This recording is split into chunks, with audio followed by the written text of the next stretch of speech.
I'm Mark Madden on Wooooo Nation Uncensored. Ric Flair couldn't make it this week, so we've decided to scour Ric's podcast archive to find you some hidden gems, like this one, where Ric regales Cody Rhodes with his Harley race impression. Were you guys as performers privy to what the vote was? Like, did you know ahead of time, or is that something that comes out years later? No. I knew the Crockett called me and told me. But first of all, I don't think Dusty or myself knew they were having a vote. What happened was Eddie had so much power, Fritz had so much power, Geigel had a little bit of power, Sam had a ton of power, Barnett had a ton of power, Crockett was pushing for me, Eddie, of course, pushing. And I think because Crockett was getting so big, I mean, all of a sudden it wasn't just Mid-Atlantic. I mean, he was starting to make moves, right? That Crockett pushed them because all those guys resented Jimmy Crockett. I mean, he wasn't a wrestler. They liked his dad, but, Eddie was a former wrestler. Geigel, former wrestler. Barnett, I'm not sure how he got in to begin with, but the Funks, Harley Race, you know what I mean? It's like when Dusty beat Harley, he beat him in Tampa. Right. Bayfront center, man. Yeah, I mean, it should have been in a scenario where we both had some steam.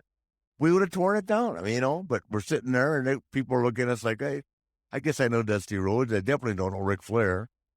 You know what I mean?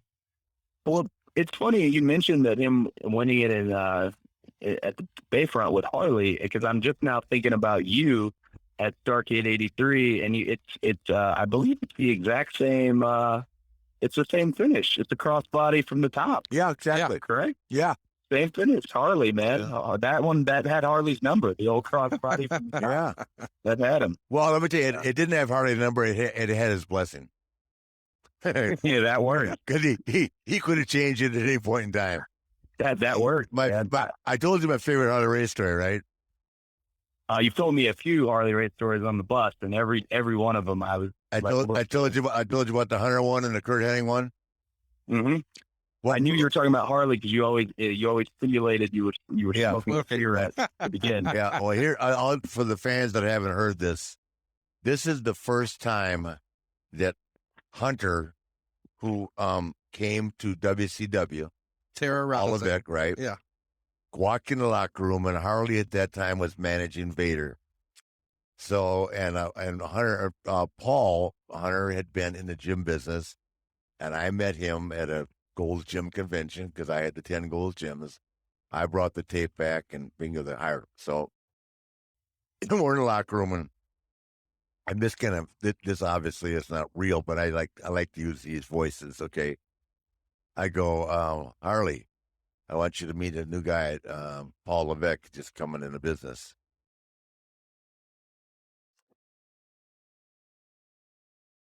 How do you do, Mr. Race?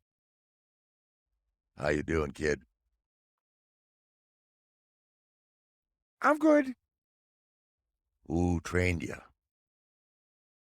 Killer Kowalski. He's the shits. Poor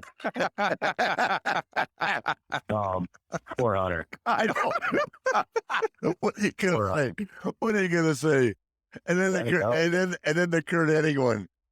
Kurt Hennig in Kansas City, right? Just a new kid starting in Minneapolis, down there working because Larry and him, right? He goes, hey, Mr. Race, what's the finish tonight? What's your finish, kid? Dropping off a top rope? I'll move. Are you kidding me? Those are the best of all time. Oh, he was so intimidating. Harley was afraid of Harley. Oh, geez. You know, Dusty, he like, you know this obviously, Rick, but obviously Dad modeled a good deal of his career after Muhammad Ali. Of course. Especially with like Gordon Soley kind of standing in as his Howard Cosell. He always told me growing up, he referred to Harley Race as the George Foreman. Yeah. That was his George Foreman. Yeah. I always loved the good analogy. Parallel. Yeah, that was his George Foreman. Yeah, he was the shooter. Yeah. Yeah, no, it's funny you said that because I thought it was phenomenal, and I'm sure Conrad and I must have talked about it 100 times. For the NBA finals to be going on as strong and the ratings that they got for that Friday to completely shut down, and everything for 2 days was committed to Muhammad Ali. Yep. Spoke volumes for who this guy was. I mean, it's really unbelievable. And then the minute the funeral was over, back to basketball. Right. But for that 48 hours, man, it was Muhammad Ali. I mean, and they gave him. I mean, the guy was it. I mean, but your dad was the Muhammad Ali in terms of, I mean, all the stuff, the wine and dine, the pork and beans. I mean, I don't even know where he got all that shit. But it was phenomenal. Yeah, well, it's like it was. You only passed through one time, kid. Why not pass by in a Cadillac? In a Cadillac. While Laura's all back laughing at a joke, and I'm out front cooking and smoking. He was inspired by it, and he made it.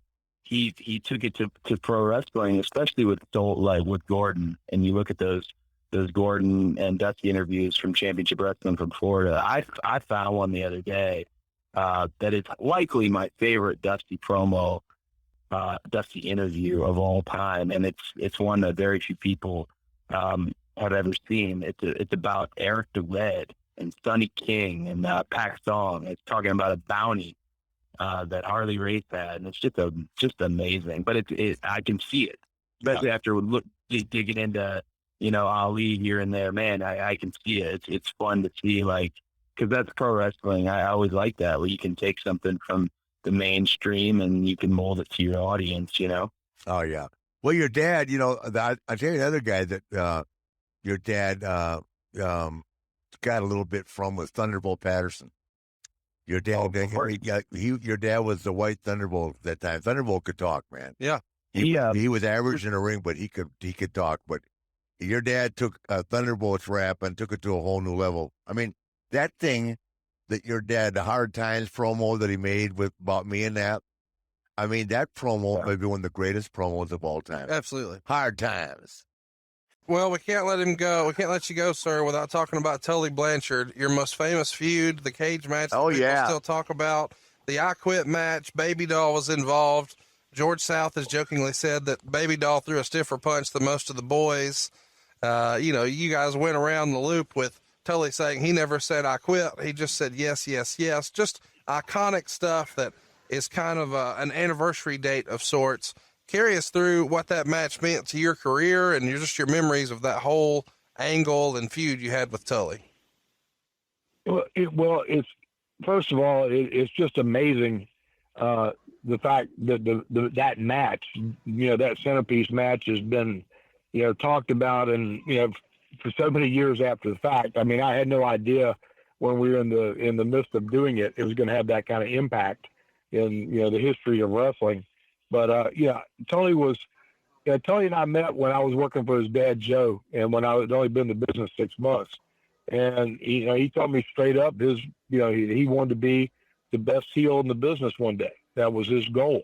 And when I met him a couple of years later, when I got a chance to come work for Jimmy and was working on top, and I had some seasoning and was in a different place than when I met him the first time, he was a great match for me because he was hungry, and he had this intensity in the ring as a heel, like I had the intensity in the ring as a babyface. So when you put us in the ring together, it was it was quite a contest of just the pace and everything that Tully was able to maintain and keep. He only had like 1 year, and it was like wide open. So it was a great experience. And it was something that, to this day, like I said, I mean, people talk to me about three things. They talk to me about Rick. They talk to me about the I Quit match with Tully and the Best of 7 series with Nikita. And, and my whole in-ring career, spanned 6 years.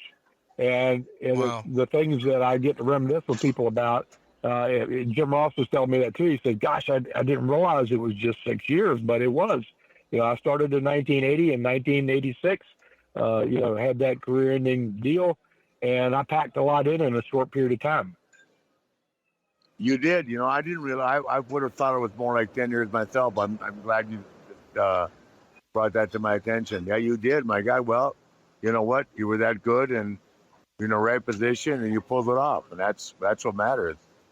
And God only knows what would have been on the other side if not for the unfortunate accident. But you're in a good place. Well, the truth of the matter is, yeah, I am. And I miss you guys. I miss my friends. I miss being able to, of course, go out there and perform in front of the fans and do the things that I love to do. But what I've been able to have in way of a family life and relationship with my kids, honestly, I wouldn't trade for 100 world championships. Because, I mean, you got to, you talk about what Michael Hayes and these different guys have to do, their commitment to the industry to make the product what it is. And you've got to give it your all. I mean, we gave it everything we had, and you don't have enough of you left to do hardly anything else. So I'm thankful for what I have been able to do rather than, what I missed out on. Also at the end there, we hear Magnum TA talk about working with Tully Blanchard. Nowadays, it's hard enough to get Bruce Prichard to do his own podcast, let alone someone else's. But in 2015, Bruce sat down with Rick and talked all about the rise of Triple H. I don't think a lot of people are as aware of just how entrenched Stephanie and Hunter are right now. I mean, it's to the point where Hunter for sure, Stephanie at least one day, Monday, Tuesday on the road, and then down to Orlando for Tough Enough, and then Hunter, as an example, every third week, NXT taping. And like this week, they've got NXT sold out on Saturday. They've got SummerSlam sold out on Sunday. They have Raw sold out on Monday. Yeah. Yeah, and then they're going to go to Providence for SmackDown. And then they go back down, Hunter goes back down for NXT taping in 2 weeks.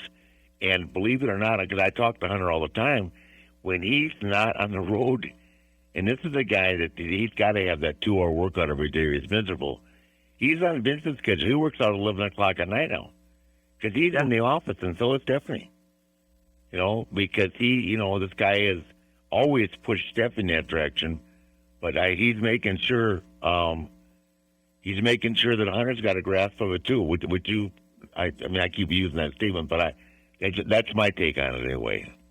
Well, okay, here's the thing that I get into when I do a lot of these interviews and things, because I have no dog in the fight. I'm not there. I love to be there. Yeah, but that's not why I'm saying this either. When I hear the stuff about, Hunter's only there because he married into it. Well, long before Hunter, that's a bullshit story. Long before Hunter and Stephanie were Hunter and Stephanie, Paul Levesque was one of the first guys to show up at the building. He was sitting in on production meetings. He was offering up ideas. He has been a student of the business from day one.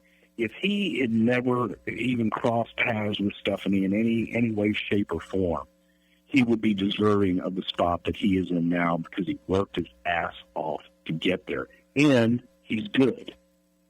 Okay? People want to say what they will, but these are people that have never met him, that have never been around him and watched him work from the inside. Okay, from the outside looking in at him, you go, oh well, God, it's easy for him. He's married to the boss's daughter. They drive around it. That's a bullshit statement too. I hear that too. It pisses me off when people say that because they don't get this guy's work ethic, man. Jesus. No, and he was doing it long before. Okay, that's the part that you sit there and look at. And he always was one of those guys who would sit back quietly, but he would always offer suggestions. He was always out there plugging, and he was always trying to do something more. He didn't have to show up early and go to production meetings. He asked if he could. He didn't have to watch other guys' matches and offer them help. He did it because he loved it, and he still does it. I just look at NXT and the developmental system. And when we started that in the studio, in the warehouse with my brother training guys, and to where it is now is amazing. because it is the future. It's the only future that we've got right now. But here's a guy that worked his ass off as a talent in the ring and has worked to learn the business and has got his hands dirty doing it. And for people to sit back that have never met him, never met you, never met me, and judge based on what they perceive reality to be is bullshit. Yeah, you know what the moral of the story is, Bruce? What's that? Well, number one, he was working for Gold's Gym in New Hampshire. You knew that, right? Yep. And number two, I owned 11 Gold's Gyms, if you remember correctly, right? Yep. And number three, he happened to be at the Sheridan in Columbus, Georgia, one night when I was performing. Thank God I had the balloon on, hence Triple H. Nice. I, The old balloon trick got him again. Always. Always. When the moment for intimacy arrives, you need to be ready. Roman ready. Whether you've been in a relationship for years or are just getting started, having the confidence that comes from preparation means you're free to enjoy the moment when the moment comes. Even though you are far from ordinary, the truth is that ED is really common. In fact, 52% of guys aged 40 to 70 experience some form of erectile dysfunction. Go to GetRoman.com/Flair right now to speak to a U.S. licensed healthcare professional about erectile dysfunction and get $15 off your first month of treatment.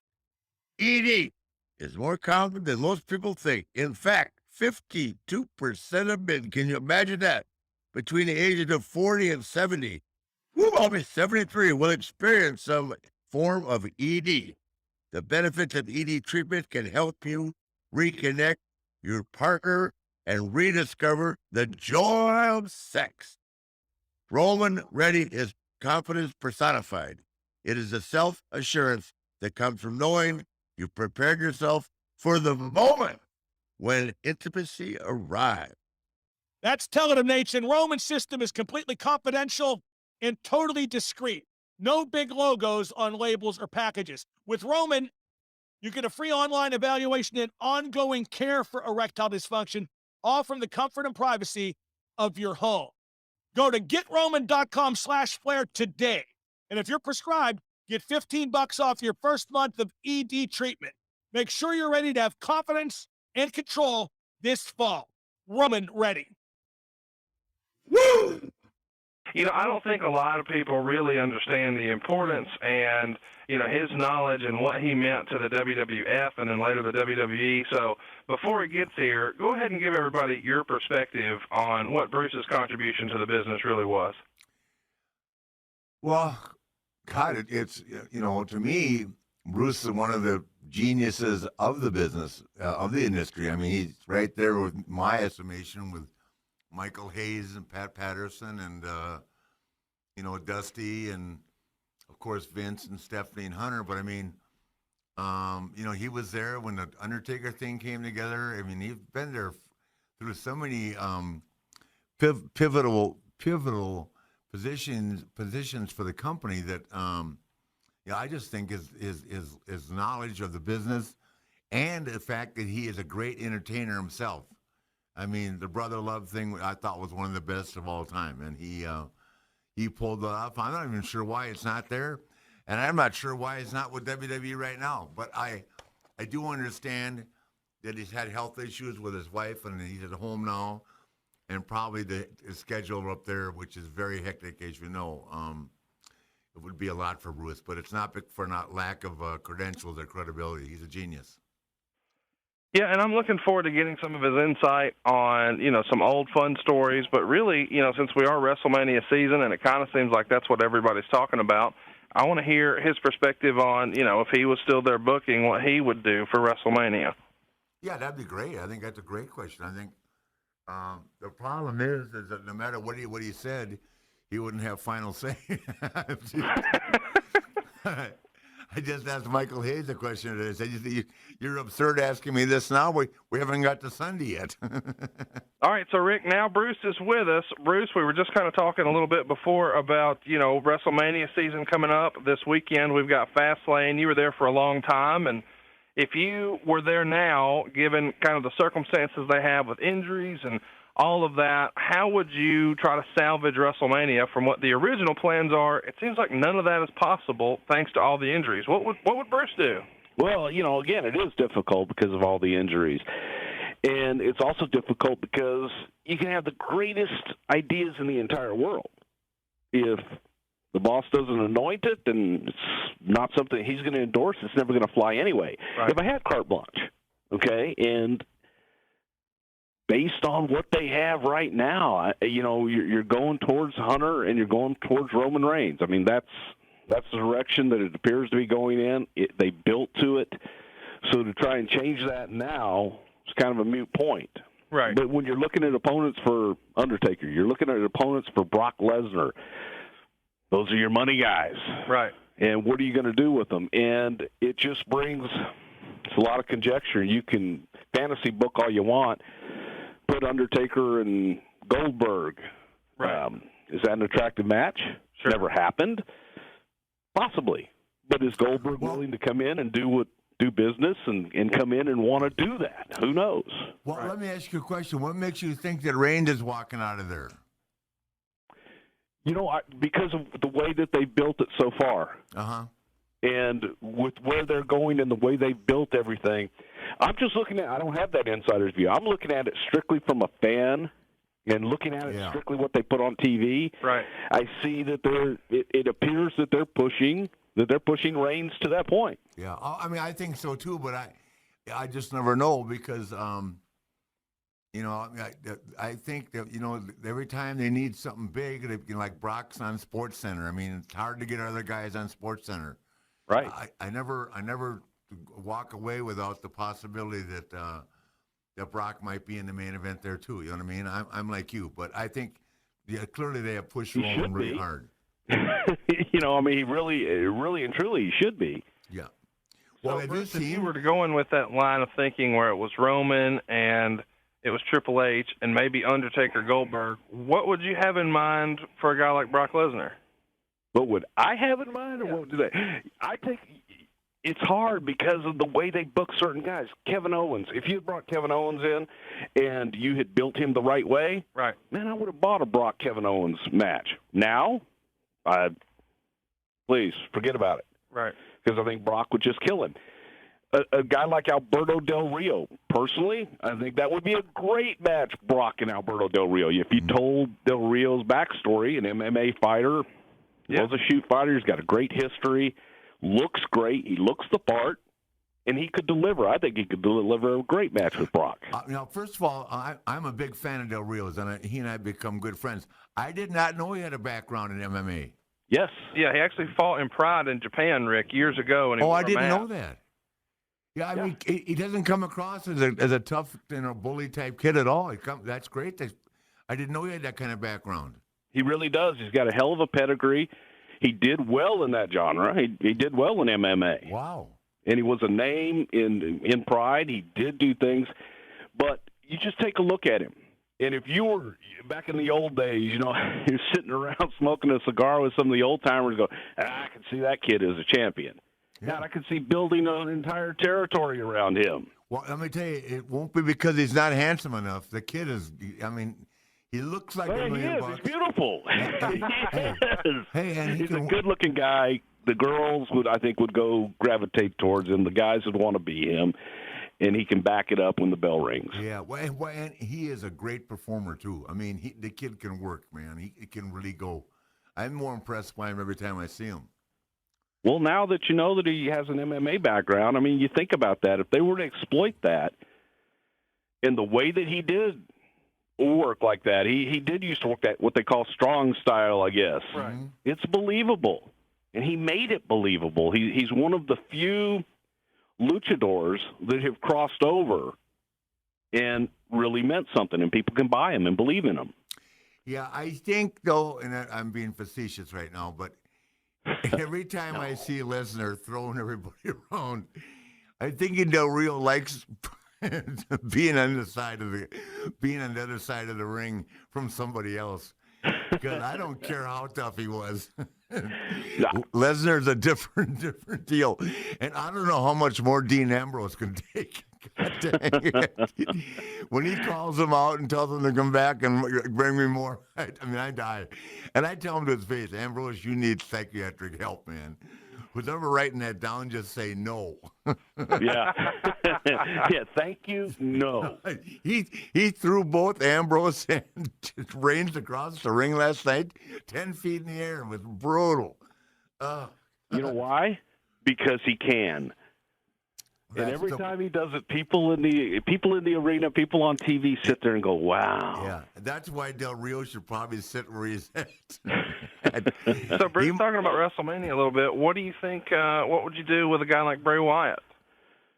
Wow! Again, everything is just so fragmented because of the injuries. Right. It's tough. I started putting pencil and paper to it the other day, and you look at that roster, it's slim pickings. Mm-hmm. And getting into WrestleMania season now, it's not like you've got a whole lot of time to bring in somebody fresh and new from NXT and get them over in time to do anything at WrestleMania. Well, you mentioned Goldberg. Are they talking to Goldberg about wrestling? I have no idea. That's what I say. That's completely out of from a fan perspective. Yeah. Who's not there? Who could bring some interest and maybe some new eyeballs? Mm-hmm. You know. You think there's any chance they try to bring Sting back just one more time for the Undertaker match? There could always be a chance. I don't know what the extent of his injuries either. He can't wrestle again, guys. Yeah. So I mean that's. And now take it back. To my knowledge, because we had him on the podcast, he made it pretty clear to Conrad and I that he has to have surgery if he even wants to consider wrestling again. And I don't think he's had it, has he? I haven't heard that he has. I have no idea. I don't know. I'm not sure. But it's like you know, Rick, you just brought it back to reality. The reality is who can step into that spot and deliver and make it so that it's a money match, so that people are going to want to see it, and also make it a match that you can't pick them. You can't pick who that winner is. And with Goldberg, that would be one you could sit there and go, what are they going to do? Do you still think there's a chance that Super Cena could beat expectations and come back just for that match? Sure. There's always that chance. Yeah. Cena's a cyborg. Right. You just you can plug him in and go. And I'm sure if you were to ask John Cena whether or not he could come back, he would be back in a heartbeat. Wow. But there's, that's a tough one, man, because it's Taker, it's Texas, it's 100,000 people. Yeah, I heard the rumblings of the big kid in Bray Wyatt's camp, Strowman. Yeah. I just don't think that the audience would accept that. Right. To me, that's a step down. That's a WrestleMania 9 Taker versus Giant Gonzalez match. Yeah. Or Taker versus... Well, in all fairness to Ron, he just doesn't have the experience. I'm not... In 2 years? Yeah. Please. Yeah. No, they brought him in on the fly, and he really has never had a chance to he's not put in a position where he can learn. He's always in a position of having to perform, and it's a lot. It can be overwhelming. He's big enough and strong enough to pull it off, but just not enough name recognition. And it's not fair to him to put him in that position at this time. Well, let's talk about that, Rick. You were there when WCW brought in Paul White and made him the Giant and put the belt on him in his first match, and that didn't happen because he was of his technical prowess. He wasn't Ricky Steamboat. It was because he was huge. No. Let me tell you. But here's the difference. Paul White, our friend Big Show, played Division I collegiate basketball. Right. He's more coordinated than any big guy in the business. He's unbelievable. And he caught on as fast as he's not Kurt Angle caught on, but he caught on so fast. And he's big and strong and agile. And to this day, the guys don't do it with him. I don't know why, but he can press slam, he can power slam, he can suplex off a time, he can do anything. The guys just don't do it with him, and he doesn't push the button. I used to love doing that with him because he was so safe. But you can't compare Big Show to Ron. It's just two different guys. Oh, no, I'm not necessarily saying that their talent was the same. I'm just saying some of that is still the booking, is it not? And that it's the way the Giant was booked to just, accentuate the positives, hide the negatives. Not to say that he wasn't just a natural, but there's no way that early in his career, he was already at the world championship level of knowledge. He just got there because of his size and then had to play catch-up ball, so to speak. Is that fair to say? Yeah, I guess, because it was my recommendation that he manage someone until he learned more about, working. Does that make sense? Yeah, but to be that a second, was of course. Hulk wanted him to be the Giant's son. That was I didn't like that at all, because number one, I thought it was disrespectful to Andre, because to follow that character and that guy and that legend of the guy was asking a lot. And number two, I think it's a lot of pressure on the Big Show to be Andre the Giant's son. It is what it is. I see the issues with anybody that's a second generation in real life. You know what I mean? Right. It's taken Ashley. Ashley, for the first 2 years, people were just saying she was there because she was my daughter. Well, we all know that's bullshit. She's the best performer in the women's diva division, and she's the best athlete in the company. And you know what? Guys won't argue that because she's that good an athlete. But and how do you measure that? Pick out free sports and have them go play it. No, she's just a tremendous athlete. But it took a long time to get over the stigma of being my daughter. You know what I mean? Right. Now she's got a groove, and she's found herself, and she's very comfortable. But she's still going to hear that stuff from people that are jealous. The business guys. That nobody, Sure. The saying is, if they're talking about you, you're doing something good, but it still hurts. Welcome to Play It, a new podcast network featuring radio and TV personalities talking business, sports, tech, entertainment, and more. Play it at play.it. Back in the day when the Nature Boy was riding high, I bought myself a limousine, hired a kid to drive me around. He had the time of his life. Now I use Uber when I need to get around. If you're looking to make some extra money, you can drive with Uber using your own car. Uber is a smartphone app that connects riders with drivers, and it's totally flexible. You don't have to quit your day job to make more money because Uber lets you make extra money on your schedule. Whatever you need to make extra money, just turn on the app and drive. A few hours here, a few hours there, it all adds up fast. And it's really easy to get started. First, go to drivewithuber.com to sign up for free. You can do it right now on your phone. Second, answer a few basic questions about you and your car, then get approved. Third, start driving. That's all there is to it. I told you it was easy. Start enjoying the flexibility of working when you want and earning extra money on your schedule. Sign up to drive with Uber today. Go to drivewithuber.com. That's drivewithuber.com. Drive with UBER.com. Woo! It's a lot different when you take, we'll take Ashley, for example, or you take Kevin, Kerry, and David, Von Erich, for example. Mm-hmm. These were guys that could go in and they could perform and they could do it versus a George Goulas, who was Nick Goulas' son, who was put in the main event because he was George's son, and that was the only reason that he was there. Yeah, I never met him, but I know what you're talking about. Yeah, but he didn't have the talent. He wasn't able to do it. The younger Von Erich, Mike, and they didn't have the talent. They didn't have the talent of a Kerry and David and Kevin. Yeah, they just didn't. But they were put there because of their name. They didn't have the size either. Exactly. Those three kids were genetically gifted.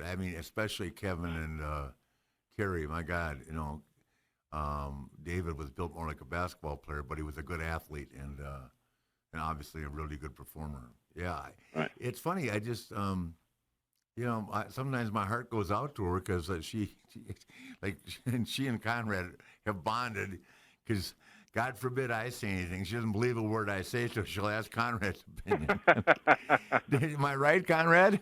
No, you're exactly right. You know, and she's doing great. And there is a lot of, there's a lot of smack talk on the internet, but that exists, all across with everyone. And that's the part that gets me. And it seems like I'm always sticking up for Hunter for whatever reason. I just think he's a talented guy. But if you had put Ashley in and no one knew who the hell she was, right, they'd all be screaming about she's the second coming, the greatest thing that ever happened. Yeah. But because her dad's standing there with her now, and you tell her that it's a Flair, well, that's the only reason she's there. Right. It's just easy to... Well, that's not happening so much anymore. It's also not true when you measure apples to apples. Right. Yeah. She's there. Yeah, and she's better than I was all day long. So that, as an athlete and a performer. See, here's the deal. People on the internet, when Rick says that, they get fired up. But what he means when he says that is 3 or 4 years into his career, compared to her 3 or 4 years into her career, she's at another level from where he was at that time. Not the 1986 Ric Flair. No, but what I'm just saying that this is what I mean. Could I do a moonsault if I had started doing them 20 years or when I first got going? Yeah. But I mean, I'm not the athlete that she is. I'm admitting it. It's a different caliber athlete. Would you agree? What's that? It's a different caliber of athlete in the business today. Yes. Performing in the business today. It is, but back in the day. That's true in all sports. It is. You look at football players back then and now, and basketball then and now, and baseball then and now. With what we know about science and nutrition and all that other, everything's different. Exactly. Yeah. Well, it's like Fifi. Could Fifi beat Charlotte? Well, I don't know. Maybe on a Casper mattress. Hey, Rick, we went to the internet this week on Twitter, and we asked for something a little different. We've had a lot of success with #AskNach, and this week we went #AskBruce. And since we're kind of talking about nepotism and kids in the business and how all that works, we had a great question from Lenny that's aimed for you, Bruce. Were you surprised when Shane left the biz? Yes, I was. I was surprised because Shane loved the business. Shane loved the company and loved every single aspect of the business. Now, we give you a flip side on the personal side of Shane. Was I surprised that Shane left for the reasons that he did, which were his own personal reasons in not wanting to have a bunch of drama that he felt was unnecessary? That didn't surprise me. That part didn't surprise me. The fact that Shane would walk away from the business that he loved, grew up, was a part of his makeup and his identity, yeah, that surprised me. Yeah, see, I don't know. I was as shocked as you are, Bruce, but I don't know what preempted that or what happened. Because one day he was there and one day he was gone. Right, and again, that's where I get to that point too. The only ones that really know is Shane. Yeah, exactly. That truly really knows and is Shane. family. I mean, we've discussed it, but that's a personal conversation I've had with Shane, and it was not the rumor and innuendo. It's just that rumor and innuendo. Yeah. That no one's ever going to really know until you were in Shane's shoes. Yeah. Well, but our friend today, and the best way to do it is talk is Jericho. Ladies and gentlemen, Chris Jericho. Chris, how are you, sir? It was a hell of an introduction, man. It is a thing like being the wealthiest man in Alabama is like saying you have the most teeth in Alabama. See, I right away said this is what we need on the show: some controversy. There it is. What up, Nate? You taught me how to do it, baby. Woo! Let's go. Come on. Here we go. Controversy. So, Chris, the thing I can't get over is you are able to say what you want to say and get away with it, crack on everybody, what's going on in the company, and you don't ever have any whiplash. I don't say anything because of Ashley, and consequently, my podcast is boring. So, Chris, light us up today, and I won't comment or say I agree, other than that you get all the heat, okay? Well, I mean, it's not really heat, Rich. It's just that I tell my opinions, and I don't, and you'll understand that after being in this business, and not just in the wrestling business, but for being in show business for 25 years, I don't like fake people, and I don't like being fake as a return. So I always give my opinion exactly how I feel. and sometimes people don't like it, but you always know that I'll give you my my true thoughts and feelings. And I think in the WWE, when you have a guy like Vince, who obviously is surrounded by a lot of yes men, because that's just the nature of the beast, I think he feels very refreshed that I'm not a yes man, and I'll always give my opinion. Does he always agree with me? No. But at least I say what I feel is best for what we're trying to do in the business. And sometimes it's not popular, and sometimes it is. But that's how I've kind of made my way through 25 years of doing this. And believe me, when I first came to WWE, people hated me because of it. But I can't do it any other way, because I love the business too much. So I always have to feel that I have to say what I think is best for what needs to be done. And whether that's popular or not, I'll deal with it later. I mean, I think that's very cool. I just, I've said from day one, it's just hard. My podcast is fun. And I've had some great people like Lawrence Taylor. I mean, you name it, I've had him on. Mongo had Mongo on. Who actually, wow. Who actually, Conrad was speechless listening to Mongo talk. So, I mean, when he talks about taking girls' scholarships, that's the funniest thing that's ever been said on the program. You know what's great? When I was in WCW, for whatever reason, I'm not sure exactly, because Rick was always, you were always with your crew, and it seemed like my crew always ended up at the end of the night was me. Here's a motley crew for you. Me, Raven, Kurt Hennig, and Mongo. Wow. For whatever reason, it was always the four of us at the end of the night. So we ended up calling ourselves the Drunken Four Horsemen. Yeah. Because for that time of the night, it was only the four of us. And I'll tell you what, I don't have to tell you, Rick, and you've had him on the show, so I'm sure your listeners know.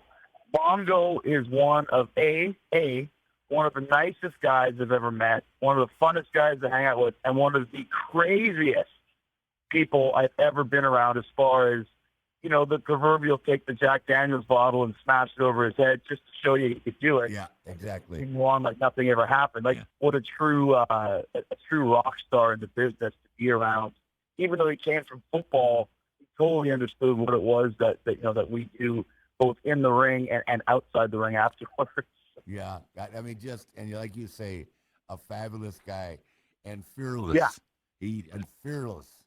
I could never figure out why he let Scott Hall bug him like he did, but I guess. Well, but Scott Hall could do that. He was great at being able to get under your skin. Yeah. And I think he kind of got off on that. He enjoyed that, and he sure got under my skin. I'll tell you that. I know. I just kept waiting for Mongo to go off one day, but he never did. He just ate his chicken wings and drank his beer and his Jack Daniels. Also at the end there, Chris Jericho talks about how he can be brutally honest and still avoid getting heat. These next two clips are from this show, and it's about Ric Flair working with Hulk Hogan. Mr. T tweets, "What's the fave match you've ever had with Hulk Hogan?" And that's a good question, H, because the one I remember most was the retirement match in 1994. That was Halloween Havoc in October of that year. Yeah. Well, that was the most fun because of Sherry, but I just had fun wrestling Hulk whenever I had a chance to. But I think probably our best match was that one in Orlando that kicked off the company and got enough money in the bank to start Nitro, which I didn't know about at that time. To where Shaq was there and right. Sherry was with me and Jimmy was with him, and then of course the one the Halloween Havoc that you were at, where I was going to retire. Then of course they brought me back a month later. Because Sherry was so damn entertaining, remember, she climbed on top of the cage and Jimmy grabbed her and her dress came down. And just so much chemistry all the way around. And Mr. T looking at me going, "You ain't gonna hurt me, are you? You ain't gonna hurt me, are you?" I said, "I'm not gonna do anything to you, man. What are you talking about?" He said, I don't know what should be in that cage, you guys. Yeah, that's the way he talked to me when I see him. Well, I remember Muhammad Ali was there too, remember? Yeah, of course. Tommy Hearn, the Hitman was there. And I have a picture. Now listen to this, Nate. I have a photograph of me, you, and Muhammad Ali. Yeah. And I can't find it. Oh, I got it here. It's somewhere, but I can't find it. I would have that on top of my coffin at the funeral. That was amazing. Yeah, I know. It was fun. That was a great show. And nobody remembers the matches. And I was at a couple of them. the one in Pittsburgh, and I forget where the other one I went to was, but you and Hogan on that house show loop when you first got to WWE. Mm-hmm. And like I said in a previous podcast, you got a very strong babyface reaction. Not totally, but it was kind of a split crowd. And I'm not sure the powers that be like that. Probably not, but yeah, I'm just basically talking about the context of the match. I love he was so over.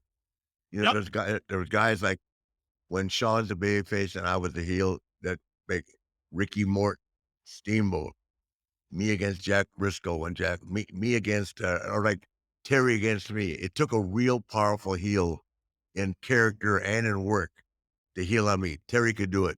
Yep. And I was a full-fledged, right? There was no in between with me and Terry. That's why I worked. And when there's no in between, it's the best matches and the most entertaining for the crowd. I really liked when Ricky Morton, when Ricky had that run with you.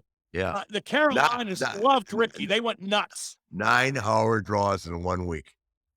Wow. Yeah. Monday, Tuesday, Wednesday, Thursday, Friday, twice on Saturday, twice on Sunday. How did you feel by the second hour draw on Sunday? Oh, I think Arn had the car full of beer before the match was over. Well, Big, let's go. I've been in that car and I've had that beer, so that doesn't stop me at all. When I went up there and was working with Hulk, we came down in the South, man, and they were Hulk was not well received in the South.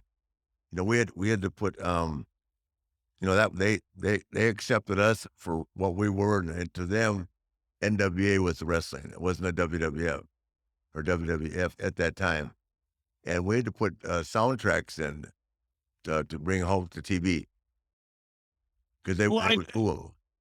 Funny you mentioned that because, you know, we'll talk about this a lot next week. And by the way, when this podcast debuts on Wednesday the 19th, that is the 30-year anniversary to the day of you winning the 1992 Royal Rumble. Yeah. And speaking of using a soundtrack, Hulk got booed at the end when he complained about Sid Vicious pushing him out of the ring, and you got a big pop when you won the Royal Rumble, and they changed the sound around for that one. They aired it afterward, didn't they? Oh, I don't know that. You do. I know it. No, I didn't. I did not know that. No. Yeah, they sweetened the sound to make it seem like Hulk, you know, was getting cheered. But it was funny. I remember when Hulk got pushed out by Sid, and Sid said, "It's every man for himself, big boy." That made sense to me. And then when Hulk grabbed Sid and helped you dump him, that was a heel move by Hulk. A lot of contradictory stuff there for Hulk's character. Yeah. Who knows? That's a strange time. In a relationship that I really am not privileged to know. A lot going on with Hulk and Vince at that time. I think that TV show was coming his way with Thunder in Paradise. Right. So there's a lot of reasons why WrestleMania didn't happen, but I think it all started at the Rumble. Because I didn't expect to win the Royal Rumble, but I was just happy to be there. Does that make sense? Well, yeah, but I think you would have been disappointed had you just been another guy in the Rumble after having come to WWE a lot last. I absolutely would not have been. I swear, I was so relieved to be away from WCW. All my friends, everybody in that ring I was a friend with, just a whole different vibe. To be in a positive structure, a positive mindset is all I've ever wanted. Peace. To be in a, and I'm sure there was some manipulating going on back, but I wasn't part of any of it. I was just there. I didn't have to argue about anything. I just said, whatever you want me to do, I'll do. And that's basically the way that's how I do. That's how I am at my best performing when I'm happy with what's going on. When I'm not worried about someone wanting to cut my hair or tell me to wear a earring or where I'm going to be the next day. Does that make sense? I think you would have made a great gladiator, maybe better than Russell Crowe. Yeah. No, it was just It was it was so good for me here, the year and a half I had there. It was great. So I would not have been disappointed because I didn't expect to win it. Now, if someone told me I was going to win it, I didn't win it, then I didn't know until I got to the building. Well, I think we missed out when you didn't become the gladiator. Somebody called my sports show the other day and said the Steelers were going to beat the Kansas City Chiefs because Ben Roethlisberger's a gladiator. And I said, well, Russell Crowe was a gladiator too, but he wound up dead on the Coliseum floor.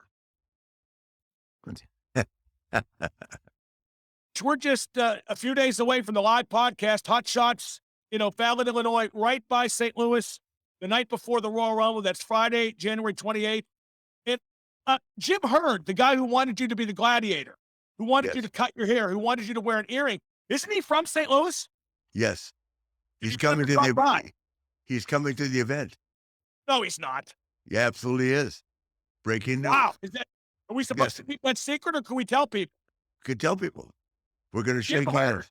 The guy who wanted you to be the gladiator will be at this live show. Yep. Because I have a few questions for him. I'm sure you. Yeah, he's coming to the show to shake hands, and we're all just going to become friends like it never happened. And you know what? It's too late. I have I've had worse grudges recently. Well, yeah. Yeah. Me too. So, yeah. You know what I think you should do in honor of Jim Herd at the live event at O'Fallon? I might have had to have trademarked the gladiator and then had somebody else borrow that down the line. That's what I mean. I think you should dress as a gladiator for the show. The earring too? At least get an earring. Yeah, how could it hurt? Well, the dinglings are going to be there. Say it again? The dinglings are going to be there. The ding-dongs, please. Ding-dongs. What about the hunchbacks? Remember the hunchbacks? You want to have the hunchbacks? I know about the hunchbacks.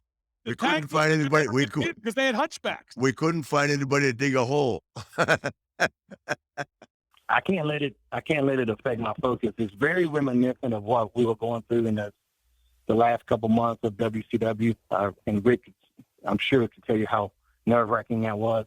You just hear different things and you never know. And there's certain things that the people in charge can't tell you, because when you're doing business deals, there's certain information that just is private and can't really be out. And they're waiting until deals get done and say anything.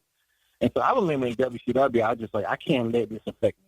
I can only control what I do in that ring. That's the only thing I could control back then. And so that's kind of the same focus I have now. Like my area of where I work is the in-ring product. I'm not in any business deals, so it's important, but I can't let it, affect what I do. I mean, it's like a football team. If you're a kicker, you don't really need to worry about what the quarterback's doing. You need to worry about kicking that ball. So I need to worry about my position and play my position as best I can, and hopefully everything will work out for the best. It's still a great product. It has nowhere near the brand power that WWE has. Monday Night Raw especially, but Vince is the man for a reason. He didn't win all these awards because he's not good at what he does. So we can't even worry about that. We just got to keep continuing and doing what they do, And what they've done, the changes they made since I've been there, and I'm not saying they're all because of me, but the changes that have been there, like the in-ring product right now, is really strong, and it's a really good show. Doesn't have the production value of WWE, but I think most shows on TV don't have the production value of WWE. There's a reason the NFL jacks a lot of their ideas. There's a reason that the UFC jacks a lot of the WWE ideas. They got that promotion and production down to a science, and they're really good at that. So it's kind of hard to compete with that dollar, So we can only focus on what we do, and that's what I. But I will say too, the last TV we were there was days before all the WWE rumors came out heavy. Right. They bought the library. They bought this. And Rick, were you there in Panama when Shane McMahon walked in the room in the talent meeting? Yeah, I was there. As a matter of fact, I had to wrestle Sting. And I argued about it and booted Sting all night long. So you're talking about the last night, correct? Yeah, I know you at the show, but were you in that talent meeting that we had? Oh, yeah, because Jerry Briscoe was there too. You're talking about when they first came in and started telling everybody what we're going to do, you mean? Yeah. Yeah, that sure was. Yeah. I thought that was going to happen again at the last TNA taping, because all the WWE rumors came out the couple of days before we went down there, and we were having another talent meeting, and I was like, I'm the only one there that was at WCW in that talent meeting. Right. So Yeah. Shane McMahon walks in here again. Yeah. He walks in here. If he does it to me twice, but I couldn't be hot because it worked out really well for me last time. But it might work out really well for me again. But I kind of hope TNA still does their own thing. I think having different products out there is better for the business overall. You know, I've always been a fan of wrestling, you know, regardless of what three letters come before the wrestling. So Right. I hope they continue to survive. And as long as they put out a good product, I'm all for it. You know, Ricky, I didn't know that you were an agent down there, and I'm not by any means. I'm hope if this doesn't sound right, we won't air it. But I'm sure that they would consider you for that same job at WWE if you ever elected to do that, because they can't get enough good guys. You know, it's a much more taxing. It's an exhausting job for the agents, you know, because of the travel and the amount of TV they produce. But if you ever get tired of TNA, and I'm sure that they would consider you in a heartbeat. I sure love hearing that. You know, I kind of heard rumors mentioned here and there once, word got out what I was doing. Now, I got to be honest, I love it a lot more than I thought I was. Because I saw what some of the agents. Well, you love the business. That's the key to it. To be successful in that capacity, you have to love the business, and you have to be very patient. I could never be an agent.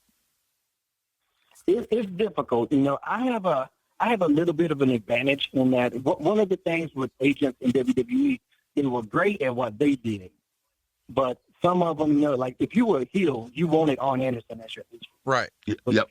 If you're a taping mass babyface, Steamboat would be the guy you wanted as your agent. Yeah. You know, each one of his agents, if they were great at what they did, I've kind of had a weird career where I kind of did a little bit of everything. So there's not many scenarios that are going to come my way that I have done. So I've been really fortunate with my career that experience has taught me a lot, you know, and about working with top guys and working with guys that aren't over, because when you work with somebody that over, as you well know, it's a little bit different than when you're working with somebody that the crowd doesn't give a shit about. So there's a lot of little things that, you know, my career has blessed me with that I'm able to pass on to some of the guys there. And it's been really fun. And I mean, the way they're taken to me has been really a blessing and, you know, a big honor for me too. On the end there, Shane Helms, Hurricane, gave you a very unique perspective on the drama between Dixie Carter and Billy Corgan. Coming up next, we've got Sting talking about when he first met Ric Flair. I'll give you to the stinger. Go ahead, Conrad. Well, I don't know about that. It is a great honor to speak to you, sir, and you're clearly our most requested guest, so we appreciate you taking time to speak with us today.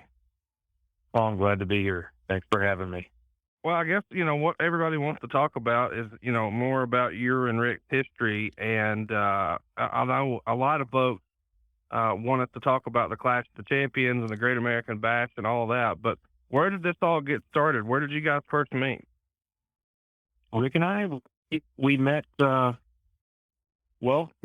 Jimmy Crockett in the NWA. He ended up buying out Cowboy Bill Watts' smaller wrestling organization in, I don't know, somewhere around 1987 or somewhere around there. And so I was kind of adopted in that way. And Jimmy only took a handful of the wrestlers from Cowboy Bill Watts, and I, along with Rich Steiner and a few others, were the only ones, and that's where I first met Rick.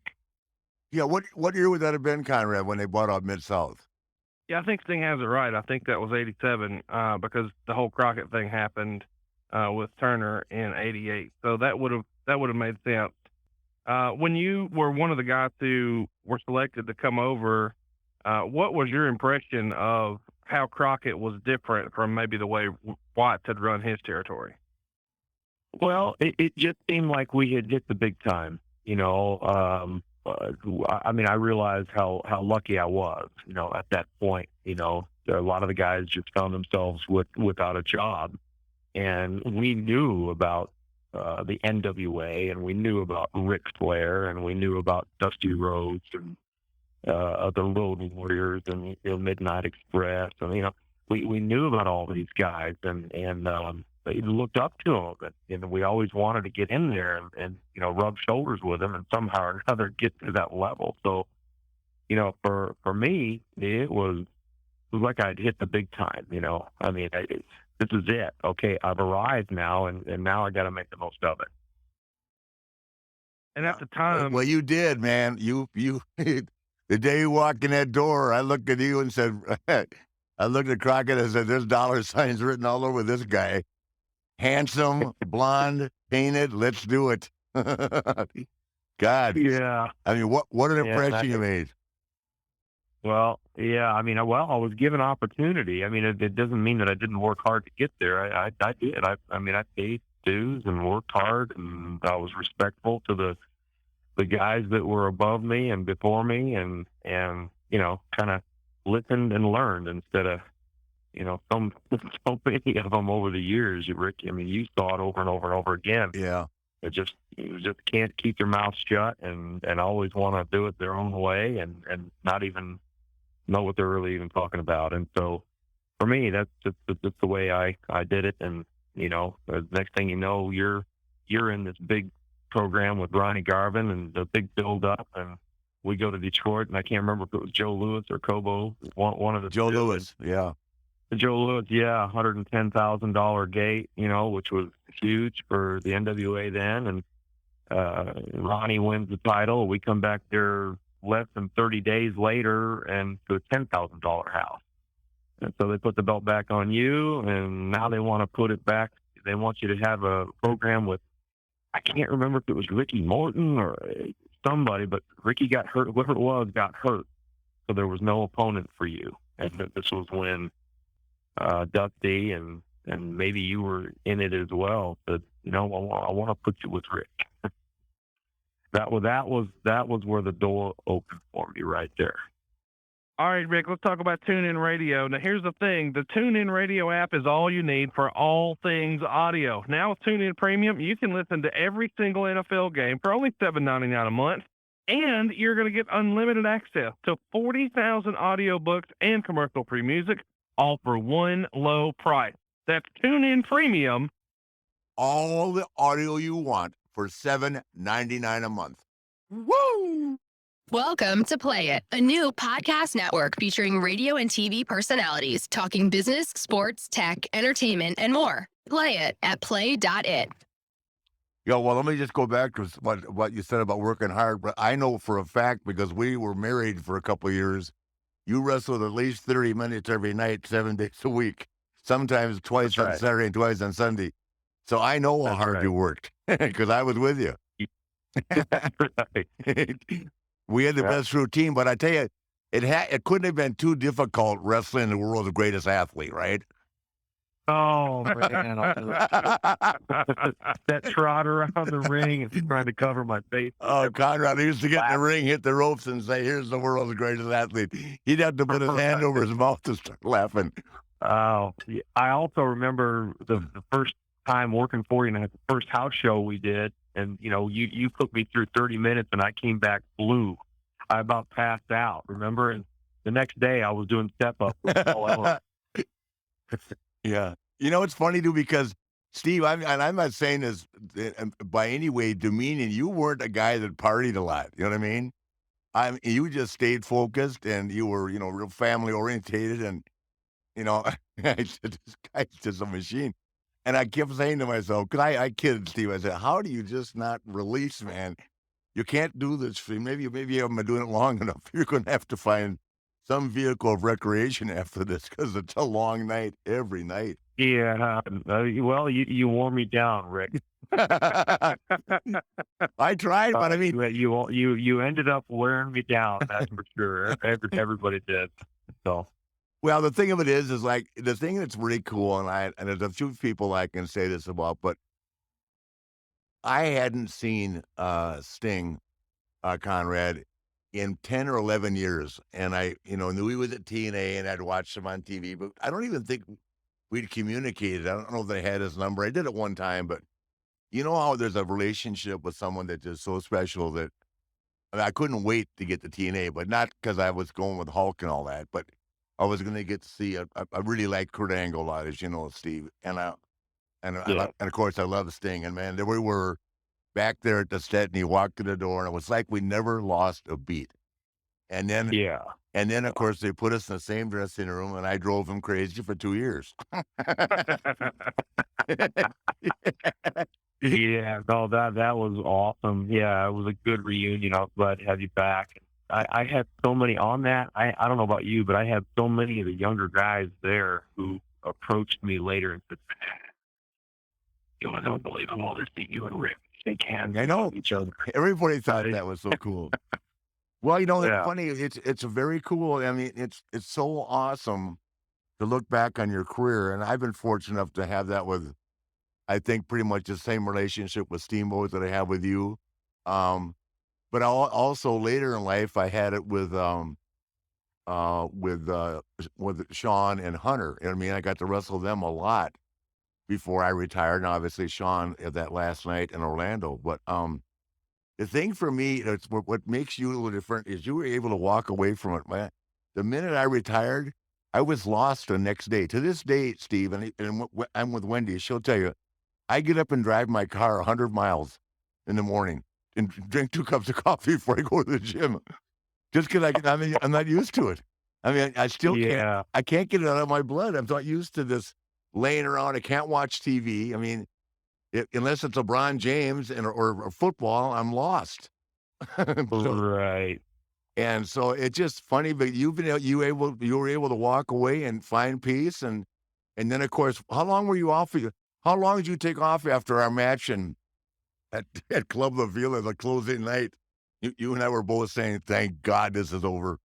WCW. Oh, yeah, no, first of all, that was a pretty emotional night for me. Oh, me too. I saw my life pass, before my eyes, and here I am wrestling once again, Rick, and gosh, the blast of all the years before that, and all the matches and then all of a sudden it's like, what's going on?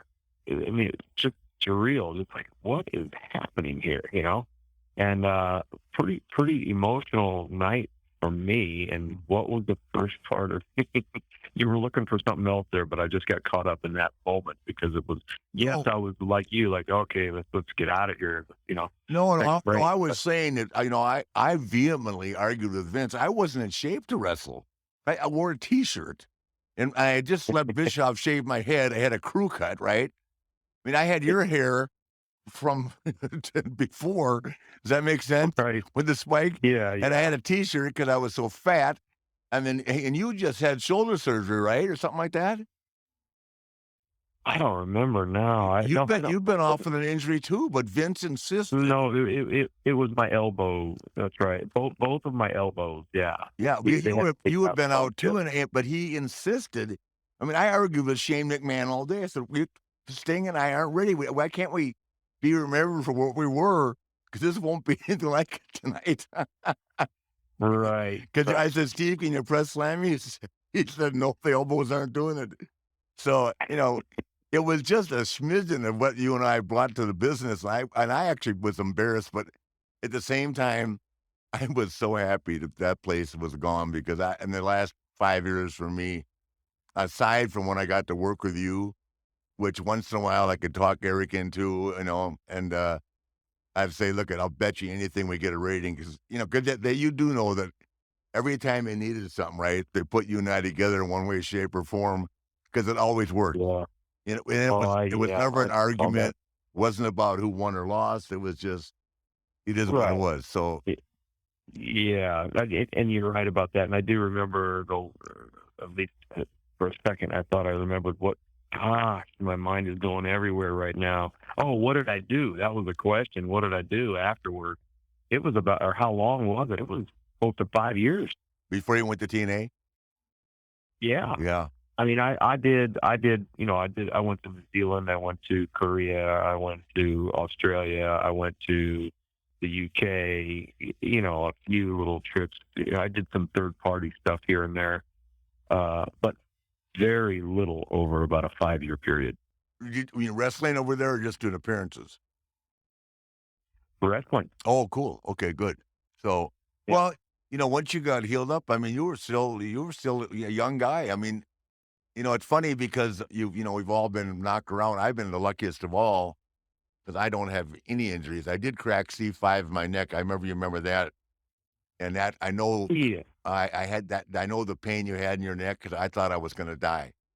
But well, Rick, I mean, you just, everybody knows this about you. I mean, the most durable of all, probably. I mean, plane crashes and wrestling, and somehow or another, you end up better than everybody. I don't know how that works. How does somebody survive a plane crash, Yeah, well, let me tell you, working with guys like you made it easy because I'm telling you, I would rather take a press slam from you, a suplex off the top rope, anything like that, than some of the stuff I had to do with Bruiser Brody and Stan Hansen. Are you kidding me? Please give me Sting. I don't care. He can press. We had a routine down. And you know what? People could say, God, they did the same thing every night. The people never stopped, man. I mean, figure four, beat in your chest, turn it over, backslide. Oh, I can't tell you how many times, that in the later years when they would put us together and you'd say, okay, you talking about, you ready for the press slam? You ready for this? And I go, man, we got to change it up. Let's do something different. Steve.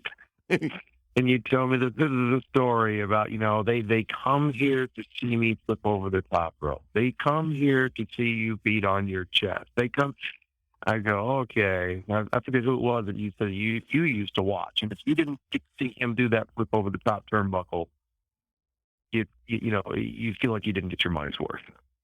Ask Conrad. He didn't. He hated it.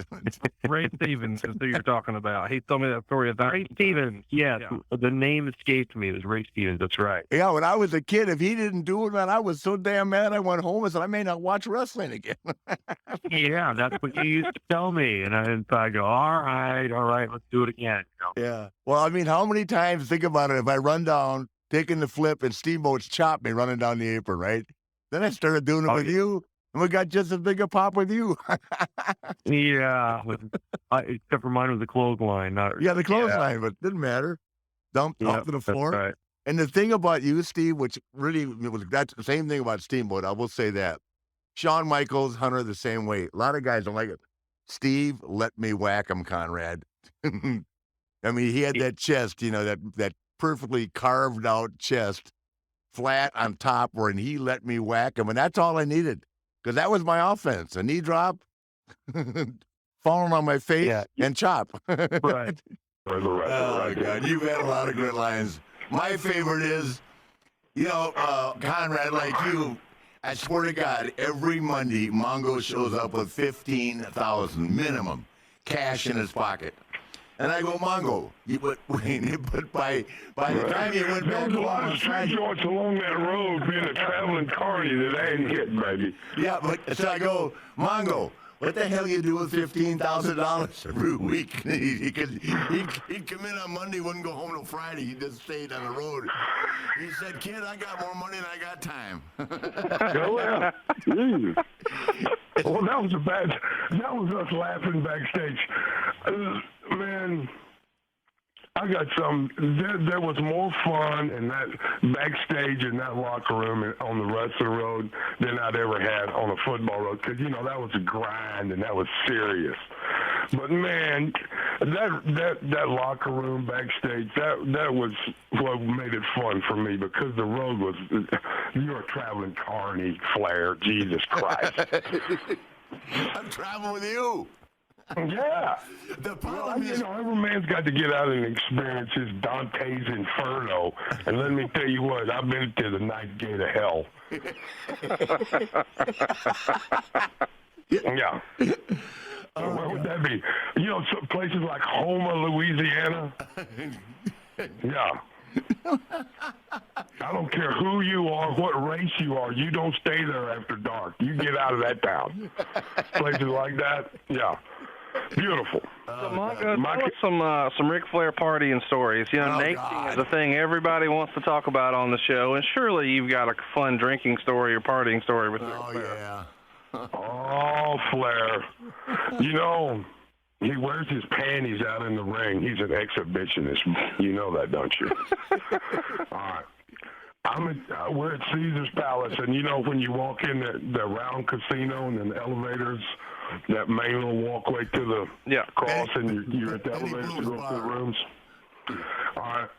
I'm there after a pay-per-view, and I'm playing blackjack at one of the tables on that, you know, that walkway to go to the elevators, and I hear, woo! I turn around. I don't know what he'd been doing upstairs, but he was fully erect. He's got one of his robes on, and I hear, woo! I turn around, he's flashing the whole casino. Was I just drunk and dreaming that, Flair? Did you actually do it? Yeah, you were drunk and dreaming. I could never have done I guess, yeah. I had a lot of dreams about you, Flair. And the devil, who was right on your shoulder, saying, go ahead and do it. And I did. That's awesome. Well, listen, for telling that story, I'm going to tell about all the times you started out at Nitro and we couldn't find you for Thunder. Oh, yeah. You remember that time Charles Barkley was waiting for me in Phoenix to do a Nitro show. We just did a pay-per-view in Vegas, but I had 3 girls up there in the bed at the, where was it, the MGM, and I called up old Dick Dillinger, told him, well, son, if you had this scenario going on, would you come to Phoenix? And he went, well, I guess we'll see you next week, Mongo. Hey, oh, boy. Listen, so when I had the Gold's Gyms, Conrad, I had Steve come open up one of them. He said he came into Charlotte, and so I had a limo pick him up, and we went and did the signing, and so this is the greatest story of all time. So the limo driver, Steve goes, I said, Steve, I got to go home. I'm still married, you know, barely, but I got to go home. And Mongo said, well, I'll just take the car for a while. So I go into my gym at South Park the next day at noon, right, to work out. And the guy that owns the company was working out at the gym. He says, where'd your friend go? And I said, I don't know. I guess he's back at the hotel.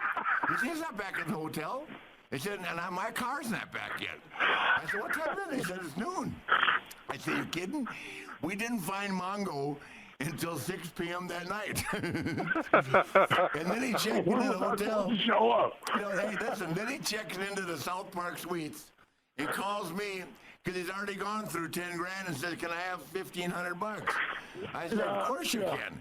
I went and got $1,500, and he just stayed in the hotel for another 3 days. And then I had my big Christmas party with 300 people, right? 300 people, bankers, you know, all that. And Mongo comes walking downstairs. This was Flair's Christmas party to thank all his business partners, everything in Charlotte. You've been good partners. Well, I show up, I'm dressed up like Bad Santa.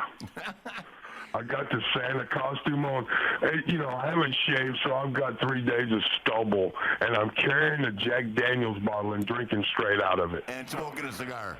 Flair, have you ever seen Flair ghost like pale and can't utter a word? I'm walking in this party, thinks, oh my God, I've lost them all. Yeah. By the time that night was over, every one of them's wife had sit in my lap and took a picture smiling, baby. Yeah. Hey, he looked like Dan Aykroyd in Trading Places. The only thing he didn't have was a hunk of salmon hanging out. Yes, that's where I got the character. God. I don't even know. When did you go home? I don't remember. I didn't. After that first one lost her scholarship, I was on the search. And I finally found her, baby.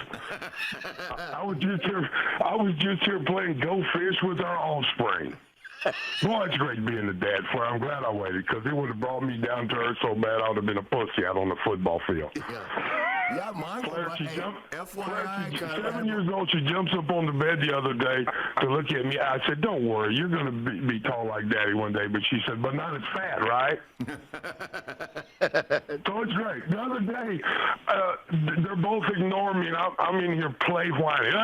You know what she's out here say from across the hallway, yelling? "You know you're great. Quit your whining." Who said that? Your daughter said that to you? Yeah. I love it. That's awesome. How old is she now, Steve? I'm living the good life now, baby. It's beautiful. How old is she now? 7. 7 years 7 old. years old in second grade. Wow. That second grade homework's getting hard too, baby. Good Lord. I don't remember. Yeah. Every bit of homework for me was hard for 13 years. That's always been your genius. You've always been able to forget the past. Yeah. Let's move on. Done that already. That match the other night, the AEW between Lance Archer and Hangman Page, was a lot of blood. And we have talked frequently about blading, which you turned into an art form, if I do say so myself. But one thing I forgot to ask you when we talked about it, what's the worst you ever bled? And did a cut ever get out of control to where you were worried about things as they were happening? No. You always felt like it was cool. Yeah. I liked it when they got the staples and the stitches. The staples easy. The stitches could be a pain in the ass. Really? Why would the staples hurt less than the stitches? Boom, boom, boom, boom, boom. You're just done, right? You're done. The stitches, Novocaine and all that shit. I mean, if they catch you fresh, like me, I always get it done before I take a shower. You know what I mean? Right. Sometimes they'll say shower up and come back. I go, no, I'll shower, fix me now. While I'm still boom, boom. You know what I mean? Now, it's when the adrenaline wears off that shit hurts. You never use super glue like some guys did, do you? No. What do you think of that? That's kind of a sketch alternative. They have put glue on top of the staples before, but it was a bad one. Oh, I've seen guys. I was backstage at ECW once, and I forget who did it, but I saw a guy just actually super glue the cut. Yeah, I've never done that. No. Yeah, I'm not sure I would want to. What's the most days in a row you ever bled? Because I bet it's a lot, but still your scar tissue, as we've talked about, isn't that bad. Well, I probably could say I bled every day one time, a couple times for a whole year. Really? Why wouldn't I? I mean, especially back in the time when I was doing those hour matches.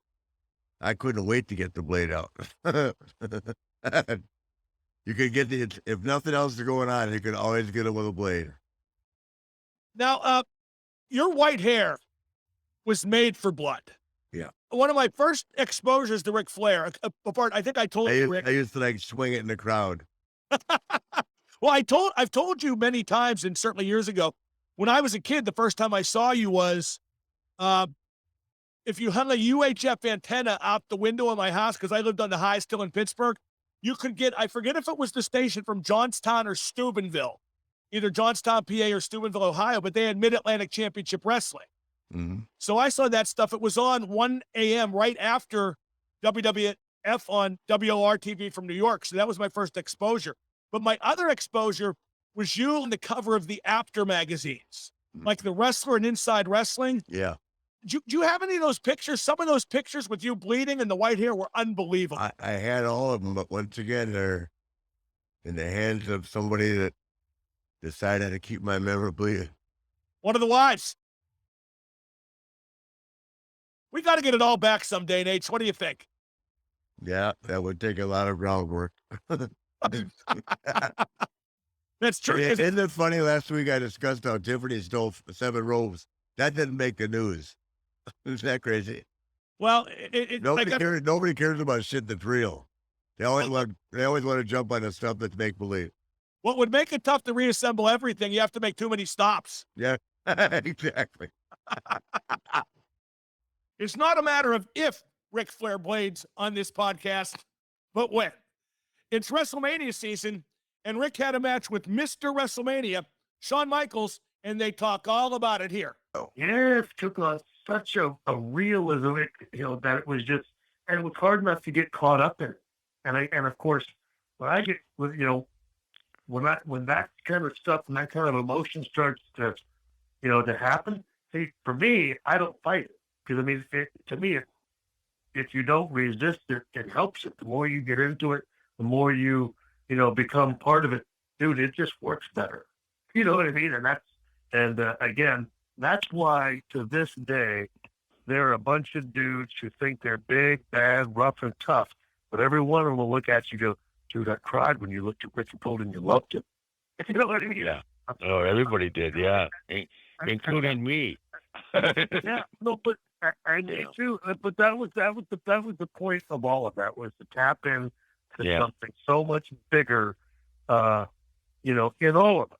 And it was. It was, everything about that match was to tap into the 15-year-old boy and every person that's ever watched a wrestling match. You know what I mean? And so, and again, that's something I feel like we did, and that's why that will always be one of my most, proudest, most memorable moments ever, because it's where, it was the culmination of everything that you loved about old wrestling manifested itself in a wrestling match at WrestleMania. If you think about it, I was 59 years old, and sometimes I look back and say I couldn't have possibly been 50. I was 59 years old in 2008, and but I was still in decent shape. I mean, I certainly had some cosmetic issues, but as far as working out, I was in good shape. Not saying I was the cosmetic cover of Muscle Fitness or anything, but I could still walk around without wearing my shirt. And so, and then to go out there in front of 78,000 people, and I've told this story 1,000 times, but I got to do it again.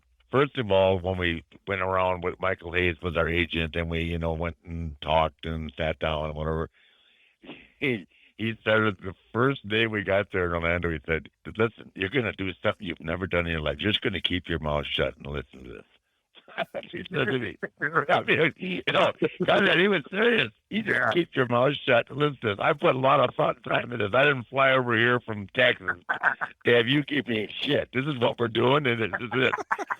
And then, I'll tell you, we're standing in a gorilla, and he's jumping around, and I'm going, he comes to the gate. Listen, remember what I told you? Just keep your mouth shut. Let's do it. Out the door he goes. I started crying right there before I got in the ramp. They stick out on Tuesday. They're like, well, let's say we got there Wednesday. He said, you just keep your mouth shut this week. Do something you've never been able to do. Just shut up and listen. Learn this, get it down, and it's and I did forget a couple of things when he told me in the ring. He said, hey, A, B, C, D, dumbass. you just missed B. I was so wired for sound, though. I mean, I knew exactly. I've never been so sure of anything in my life. I knew if we do this was gonna be epic. Yeah. And it was tremendous. Wow. I'll tell you something, Conrad, and I think I've told you this, Conrad, but Shawn knows this too. It's like you never know. You think, oh my God, and you're so wrapped up in the emotion. But when you walk back through that curtain in the gorilla, and everybody is going crazy, that something good has come down. Does that make sense? Yeah. I mean, there was a time in my life, and I'm sure Shawn still feels that way now. I mean, and as I thought Shawn was going to address earlier, I've had some times where I was very insecure as I got older because people kept telling me I was old. And I don't have to go down the memory lane with that, but it made me insecure, and it made me insecure about my ability, even though I could still really perform the age where it hit me so many times from so many different angles. So, but it didn't even, but I came through that curtain, and I know Shawn walked back there saying, man, this was great. You know what I mean? But I've had so many people over the years tell me it was great, but I didn't know if it was good or bad. I mean, I knew it was highly emotional. I knew the crowd was into it huge. I knew that Shawn had performed like nobody else, but to walk back through that curtain, and you had to be there, Conrad, to understand that the whole company was there waiting for us. Not just the guys, the technical people, the whole company was lined up the whole length of the hallway. Remember, Shawn? Oh, yeah. Yeah, I mean, and I went, God, well, I guess it all worked out right. And then Shawn pulls me aside. He says, before you get busy with your family, I want to talk to you a minute. So I thought, he's either going to tell me what I didn't do right. I didn't know what he was going to say. He says, come here. We went back there, and he opens up his bag and takes out 2 green boxes with Rolex on them. And says, here, I want you to have this for me. And hence the Rolex stories. I mean, unbelievable. A $65,000 watch. Well, Conrad, you've seen it. Yeah. Sean had the same one. Sean, tell us about that. How did it come about? Sean did that. Oh. I didn't ask for it. I would have. No, you know what? I mean, it was something when I knew it, I knew probably, I guess, at least a month in advance that we were going to have this match, and I, it was important to me. I mean, this was look, I've taken all of my WrestleMania matches seriously. I probably take one. I'm guilty of taking one. Majority of my wrestling matches way too serious. Then I take my Raw matches too serious, and then my pay-per-view matches even more serious, and then my WrestleMania matches way, probably unhealthily too serious. And then of course I took this one with Rick. It was important to me, and so I wanted to know how how this would be special. And then of course again we went back to me being 15, and I just thought, what I'd like to do is us to have matching Rolexes. I want to be the limousine riding, Rolex wearing, wheeling, dealing, stealing the son of a gun just one time with him. And so and I wanted to get them done a certain way and something that would be memorable, that we'd remember forever, and engrave something on them. And so I went to these jewelers that I know pretty well, and asked them if they could look. This is what I'm thinking about doing, and can you get this done? The only thing they couldn't get done, that's why we have the 24 on there. I was going to do it at the Roman numerals, and there just isn't enough room. You know what I mean? Yeah, they told me. Yeah, to do it, that it would be sort of legible, that you could see it. And so we got it done, and like I said, then it was a matter of how do I give them to them? And I didn't know. Obviously, I just figured we'd do it when it came back, but then you come back, and of course everybody's back there, and and then again it was an emotional night for him. I knew it was going to be a long night for him, and so I need just 5 minutes of your time, and I wanted to express to him what not just the match meant to me, but what he's meant to me, certainly professionally over the years. And then, of course, on top of that, to have grown into, having a real friendship, a real life friendship with this guy that, you used to just sit there and watch on TV. My official role was the last 2 years there, right? With Sean. No. You know what it was, right? No. Order room service 411. Oh yeah, he'd go, Nate, room service. Yeah, what do you want? I'll take a double chicken Caesar, 2 shrimp cocktails, a plate. My job was to call the hotel, because he was always on last if I wasn't with him. Call the hotel, have room service delivered, put in his room by the time he got back. Yeah. Jeff Hardy is a big name in wrestling news right now. And back in 2016, Jeff was unsure how much more he had left in the tank due to injuries. I mean, a young kid, just kids, period, and adults, but the girls loved him. It was Jeff Hardy. Swanton, man. And I only took that once. Yeah. Thank you. No problem. Oh, man. Yeah, I was as nervous working with you if you thought you were nervous. In my prime, I was going off the top rope once in a while, but I wasn't doing inverted dives, swantons. And I swear to God, every time I see Jeff or I see Beth, I say, how is he holding up? You never slow down, man. You just keep going. And now you got a broken leg from playing around in your front yard on a motorcycle, right? Yeah, and you were doing those swantons all those years before. I had a little different style than mine, but for all those years, you were off that top turnbuckle, man, doing basically the same thing. Yeah. But I broke my leg April 28th on my dirt bike at my tractor that I designed.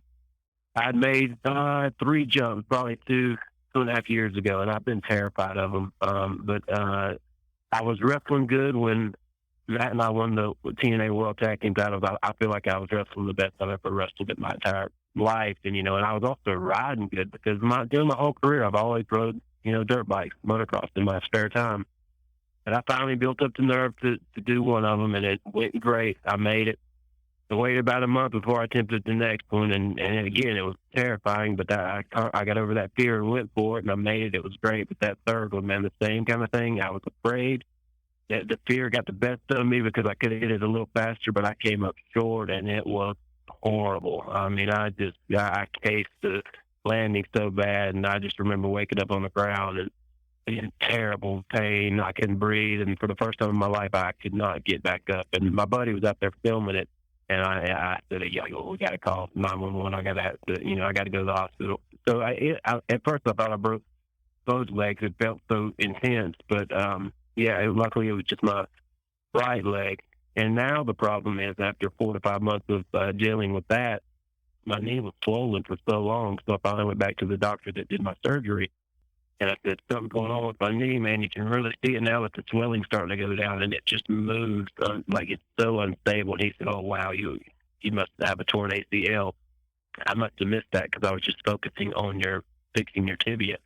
So then I go in for an MRI. I get the MRI. I come back to that same doctor. He says, "Wow, this is amazing. Your ACL is not torn, but we need to remove 20% of your meniscus." And I was going like, "What? Something strange is going on there." Wow. So I went to it. And the knee specialist for a second opinion, thank God, because when I went to him, they totally misread my MRI. My PCL is destroyed, and that's what the problem is. That's why I have no stability in my knee. It's amazing I can walk as good as I can, and I actually got a pretty good brace.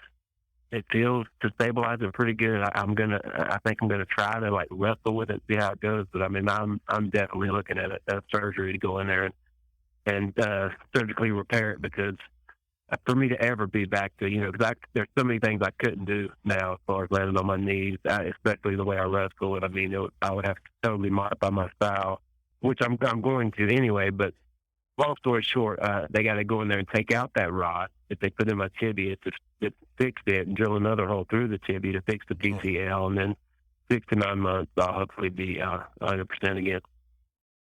Well, yeah, other than that, I'm doing okay.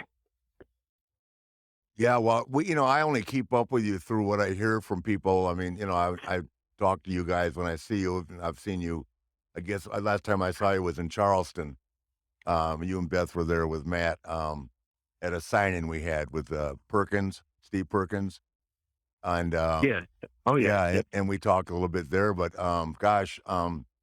it was so great seeing you. I mean, not only did you, I think you're one of these guys that's transcended the business in terms of, nobody did that. And then Ed, you and Matt were doing it. Then along came Edge, and, I mean, it was just phenomenal. And then, I think it got to the point where they raised the bar so high, you guys did, in terms of what you guys were doing on those ladder matches and stuff. And then I think the company kind of backed off for a while because it's the worst injury pay-per-view of the year.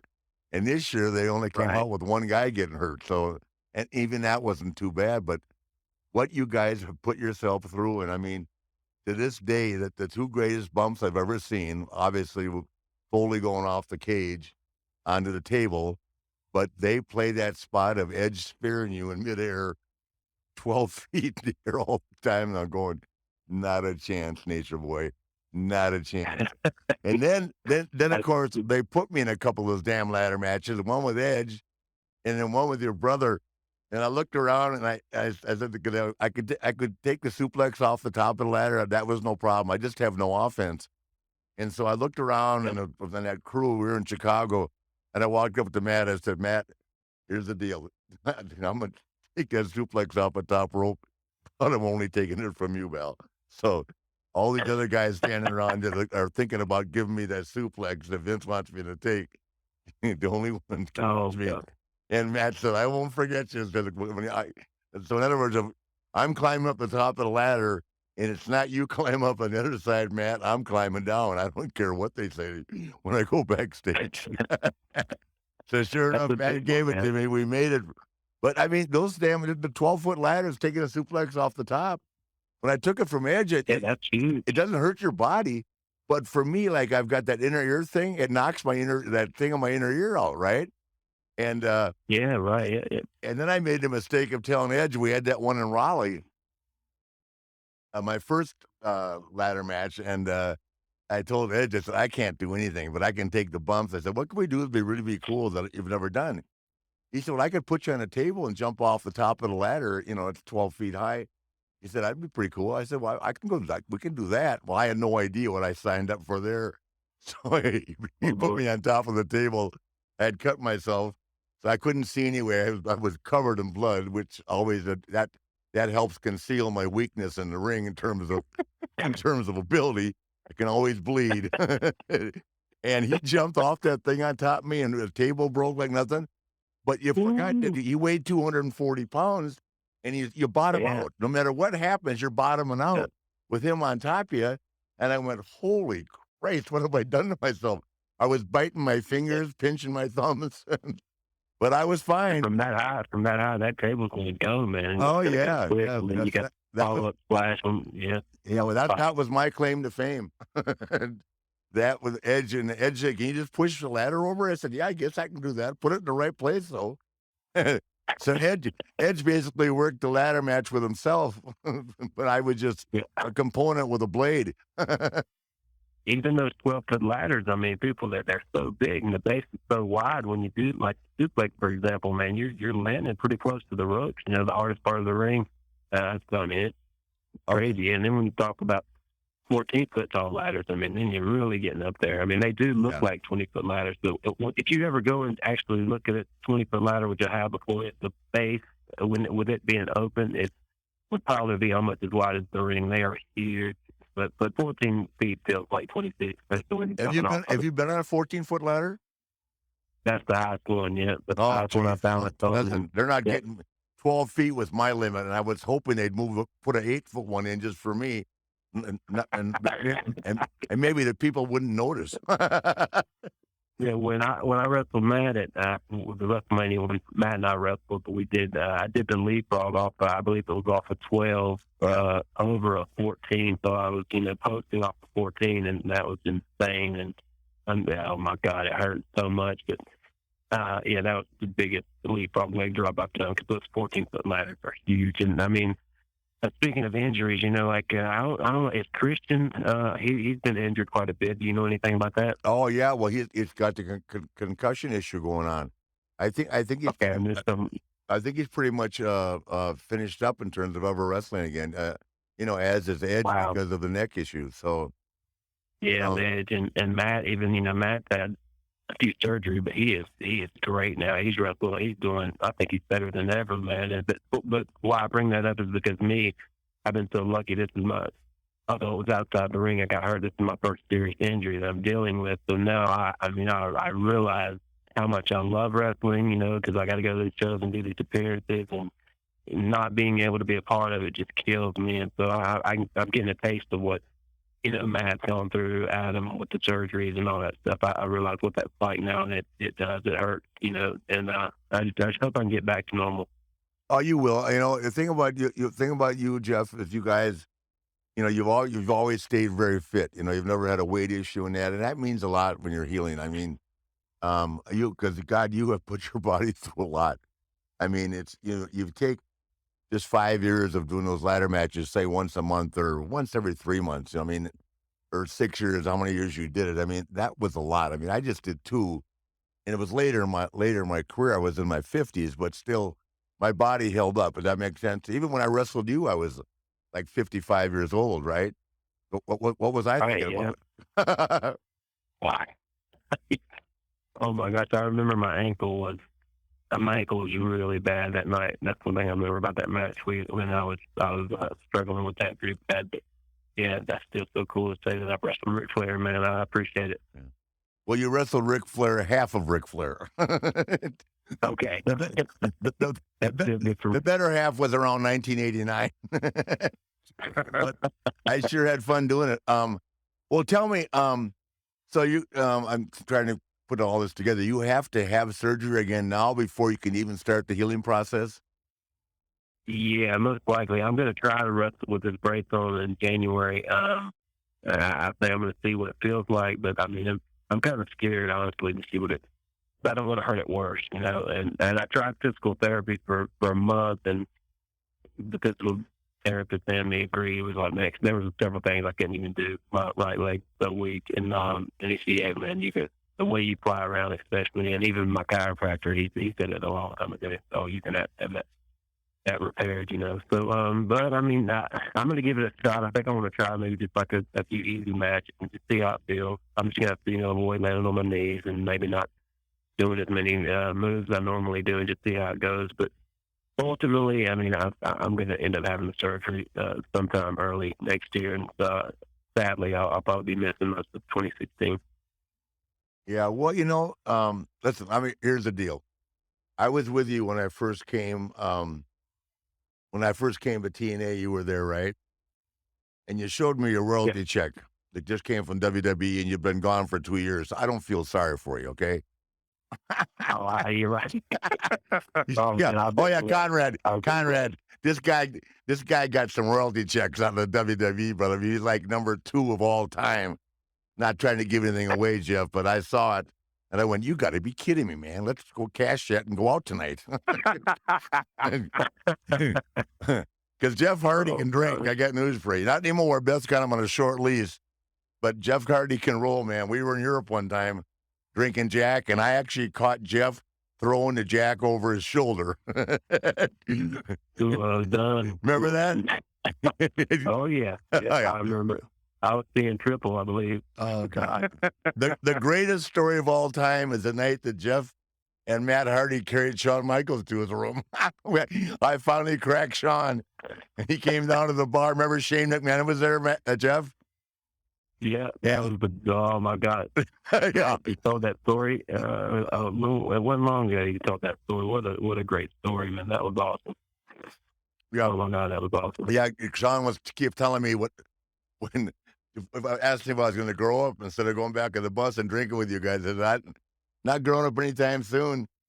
So the first day it went by, and then he said, "Oh, okay, I'll have a Coors Light." Well, 1 became 2, 2 became 3, 3 became 4, and then we walk in the hotel one night. And I never go to catering, man. I'm going right to the bar, as you know. Sorry, I'll admit that. We were in that great hotel. I can't remember.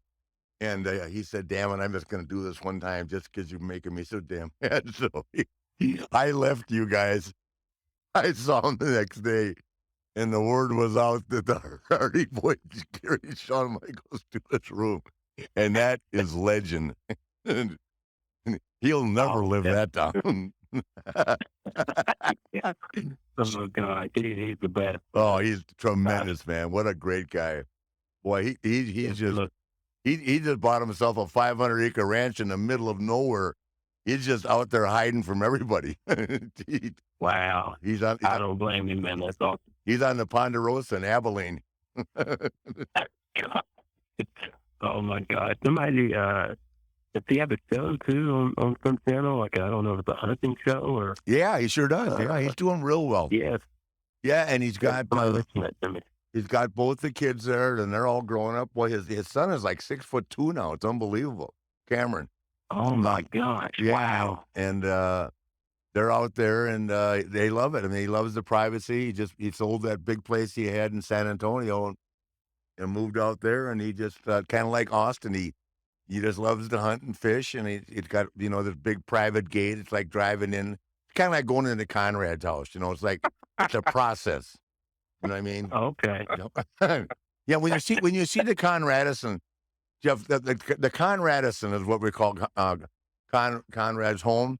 It's bigger in square. It's bigger in square footage than the whole city of Huntsville, Alabama. Oh my God. Oh my goodness. And who drives a $347,000 Rolls Royce around Huntsville, Alabama? Half the town doesn't even know what kind of car it is. Okay. So Jim, let's talk a little wrestling. Let's get off. Okay. I'm curious, the Dudley Boys have recently come back, and you guys had a lot of magic matches with the TLCs back in the day that people still talk about, and were really trendsetters, but they're getting kind of one last run in the WWE. What's the possibility of the Hardy Boys having a run like the Dudleys are right now? I think there's a huge possibility down the road. Not sure when, but I think Matt and myself would love to end our careers in the WWE, and it'd be super, double great to be able to have a few more good ones with the Dudley Boys for sure. And I don't watch it. I've seen them on there a few times. I watch it every now and then, but even like the TLC, which I'm sure was amazing. Like, and I'll be honest, one of the main reasons I don't watch those shows is because the biggest love of me and the biggest part of me wants to be in those matches, and it kind of like that's why I don't watch them, because I want to be a part of it. So I kind of stay away from watching it. But as far as us returning and having some more matches with them, it all depends on how long they're going to be there and how long it takes us to get there. I mean, but definitely it's a possibility. I'm just not sure when right now. Everything with me, Matt's ready to go. He can do anything now, but everything depends on my need right now as far as my future. Yeah. So what's your current status with TNA right now? I know they're moving over to a new television channel, and I know that you're going to be trying to work on rehabbing the knee this next year. But what do you think the future looks like with you and TNA? Well, I'll be in my last year. Whenever I'm able to wrestle, I'll be in my last year with TNA. And then I can decide like what I want to do from there. But I got it. Yeah. So it's kind of depending on how things go, we're going to do some tapings at the 1st of January, and depending on how that goes, it's kind of when I'm going to decide whether I get through surgery or try to work a while and avoid surgery with the brace. So it's kind of up in the air. But yeah, I will be in my last year with TNA. Well, I am in my last year with TNA after February 28th. So. Well, it's nice to know that you've had a success both places, but I mean, there's no way in the world that Matt and Jeff Hardy aren't in the Hall of Fame of the WWE someday. So I would bet my life that you guys end up there for a couple of years before it's where you guys decide to wrap it up. Just 2 weeks ago, Ric Flair turned 73. Wow. I asked him how his cardio is. Before that, Rick told us how good Bill Goldberg's cardio is. What I meant when I said my advice to him was, as long as you're under contract, be prepared for him to call you, which they have. I won't give you an example, but Vince called him a week before he wanted to wrestle. Well, he hadn't trained to wrestle. He's always working out, but the difference cardio-wise, Yep. does that make sense? Oh, for sure. Yeah, there's a bit, you've got to get that cardio in, because, man, in the ring, the cardio is everything. I've seen it break guys, including myself. When I ran out of gas, when I got older, I'd have a harder time getting my heart rate up. And I could do 300 squats, my heart rate would only go up to let's say 80 as opposed to 150. So it was hard getting your second win sometimes. I mean, I would blow up terrible. When I was younger, it was a non-issue, but once you start doing it in a more sporadic period of time, then it gets the best of you here, and you think to yourself, man, you spend more time thinking about, are you going to be able to make it through it, like I did with Shawn at WrestleMania 24, when I know I'm in the best shape I could possibly be in at 59, which I was in great shape. I did shit that people will never be able to do it when they're 59 in preparation for it, cardio-wise. Yeah, I was a cosmetic nightmare, but my cardio was doing some ridiculous stuff that people that know me and have trained with me have seen me do. But when you second guess yourself on just being able to catch your breath, you forget about the content of the match, and it's a terrible loss of God. What's the word? When you lose your confidence and you get sidetracked thinking about other things, you're never going to be the performer you were. And if you're worried about getting hurt, which I never worried about that. but not worried about blowing up and not being who I was 20 years before, which was a lot of pressure to put on myself. When you lose that little bit of confidence, it can change your whole mindset and your whole game plan around. And unless you've been a wrestler, you shouldn't even be able to comment on it. So anybody that listens out here that's got a podcast, whether it hasn't been in the ring and hasn't bounced around or wrestled an hour or done anything, they shouldn't be able to even comment on what it's like to be in that position, because it's horrifying. It's like, I'll give it something you'll relate to. Chris Simon jumped on Bob Probert at the end of a shift. It made Chris Simon famous, right? Oh, it did, but like you said, Probert was at the end of a shift. End of a shift. Well, but a regular hockey fan doesn't know what that means.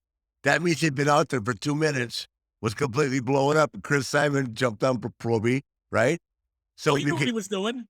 Yeah, but if you and I as hockey fans know it, the regular fan watching goes, "Oh, Chris Simon beat the shit out of Bob Probert." Well, I don't think so. You know what I'm saying?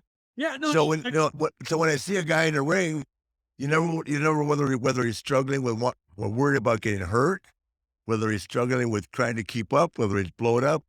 Unless you've been in it, it's really hard to understand and make people understand what it's like. Or a guy, can you imagine these receivers running these 80-yard routes and coming back to the huddle and running out 80 yards again? I mean, conditioning's a big deal in sports. Well, getting back to Bill, one thing I loved about Bill's run in WCW was it showed how simple wrestling could be. Yeah. He had the look, he had short matches, he had the winning streak, and the story. It wasn't much more complicated than that, was it? No, exactly. And I think I was about, in that 160, I was probably 9 of them. Who was the first one? Who was the first guy you beat? I can't remember. Bill DeMott, Hugh Morris. Oh, that's right. How do you know that? I saw it online somewhere. It's funny because that was one of Terry Taylor's terrible punny names. Like, he wanted us to pronounce it humorous. Yeah. He was the laughing man. I go, no, his name's Hugh Morris. Yeah. The last thing I saw online last week was 6 reasons why Ric Flair is not the GOAT and why Chris Jericho is. Jeez. Well, I don't think that's accurate, do you? Absolutely not. Jericho's good. You got to give him credit. I didn't say it wasn't good. I didn't say it wasn't good. I'm saying at 72, people are still writing articles about me. When they're writing articles about Chris Jericho when he's 72, show me one. Now, I must have impressed somebody. You impressed me. God knows, look, here we are. Now, one thing about Bill that was great, and I know you appreciate this, when I was an announcer, I liked calling Bill's matches. Yes. Because you could call them like a shoot. He was so real. There was nothing. It was. Mark, it was real with him. Well, you know what I mean. Yeah, well, no. Bill he only knew one thing. Boom, power jab, hammer. I used to go, he and Lesnar both, I'm like, please be careful. Well, was Bill safe? Because, Bill is known for giving Bret Hart that kick in the head, which, contributed to Bret not wrestling anymore. How safe was Bill to work with? Well, to me, he was very safe. I've been kicked in the head by him too. I don't know whether, everybody's going to get kicked or hit in the head. So what may have affected Bret, unfortunately, did not affect me. But we all get kicked in the head. Are you kidding, Mark? We get kicked in the head. We get our ribs. We get, cracked vertebrae, cracked ribs.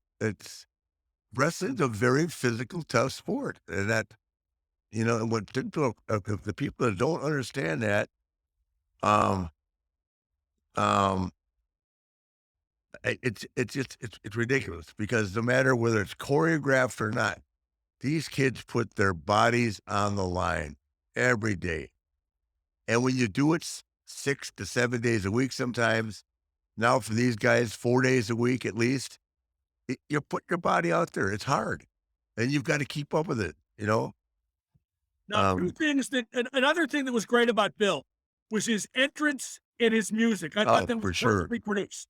For sure. How much does that mean to a performer, and how much did it mean to Bill? Well, I can talk number one, Bill's look was so awesome. When he, just at the right time, he came out. He was different than everybody. But his music is entrance, and then they were conditioned. I call it conditioned. The fans were conditioned to know they were going to see something that was action packed with Bill, whether it was 10 seconds or 10 minutes. Something big was going to happen. For Coors Light too. Holy shit. Okay. You know what? I got to tell you. I mean, Coors Light's my brand, and they're a sponsor. But when we got stuck in St. Louis with Mick Ultra, wasn't that right? Yeah, no, it's good. It's good. I don't Mick Ultra from 5 to 8, then I go to the red wine from 8 to 10. I mean, you have your discipline, and I respect that. But the thing about I got to tell you, I always get heat from some of the bars here in Pittsburgh because I'm not a craft beer guy. You've had people try to push that on you, I guess. Absolutely. To me, the thing with beer is I want to get like 5 down my neck in 20 minutes. To me, with Mick Ultra, if they don't have it in a bar and I tell them I want it, they go buy it while I'm sitting there. Here's a great Mick Ultra story. Who wants to lose Ric Flair as a customer? My good friend Mark Bulger, remember the Rams quarterback? Sure. I went to his wedding in Las Vegas. It was quite the soiree at the Bellagio, and all the Bulgers, the whole family, they drink Mick Ultra. Yeah. And they don't slow down, and all their friends drink Mick Ultra, and everybody there drank Mick Ultra. So in the middle of the reception, the guy in charge of food and beverage comes over to Mark's dad, Jim, who played quarterback for Notre Dame. And he goes, Mr. Bulger, we don't have any Mick Ultra left. And Jim goes, well, just, go down to the next bar or go, over there and get it. And he goes, no, you don't understand. We've done that. You have drunk all the Mick Ultra in the Bellagio casino. Well, I got one better than that. Go ahead. Megan's wedding. You were at it. I was at it. Minneapolis. Dom Perignon was at a premium. I told the girl that orchestrated her wedding to drive around Minneapolis and buy 30 bottles of Dom Perignon. She said it's going to cost a lot. I said, no problem. I got the bill a month after their wedding. What do you think 30 bottles of Dom Perignon cost me in Minneapolis at the wedding? 30 extra ones. I want to say $7,000. 9. Wow. That was a great wedding. Oh, yeah, when you get married and Nature Boy's your dad, it's going to be big time. No question. I remember I knew the kid, that was Megan's first husband. He was the goalie. Yeah. And you could tell he just wasn't sure what he had got himself into at that wedding. Well. Just with all the miscreants and all the Dom Perignon, as they say. Seriously. And now she's driving a Bentley SUV. What did that tell you? Bentley makes SUVs. Yeah, there are very few of them, but she got one. A la Conrad. Boy, Conrad's got even more friggin' money than I thought. Oh, yeah. Yeah. For God's sakes. She drove to Miami to get it. She couldn't wait for it to be delivered. But I got, get back. I said you're going to stop in Tampa and see your dad. Dad don't have time. Well, now hold on. We got to talk about, you have that one car I love too. We've never talked about that on the show. What model is that? It's a 63 series AMG package Mercedes. They only made 180 of them. I'll tell you, everybody out there, if you get a chance to ride in one of these things, we cruised around Atlanta. 800 horsepower. We cruised around Atlanta in that thing. It was unbelievable. And not only that, Nate, for a car like that, a sporty car, a fat guy can fit into it. It's the daily double. Well, I've lost weight. I'm talking about me. and I've lost weight as well. Now, you would say how much fun we're having today. We are having fun. We haven't even knocked anybody. A little bit. And at the end there, Ric Flair tells one of my favorite Michelob Ultra stories. He's got a lot of stories about beer. That'll do it this week for Ric Flair. I'm Mark Madden, and this has been Ric Flair Wooooo Nation Uncensored.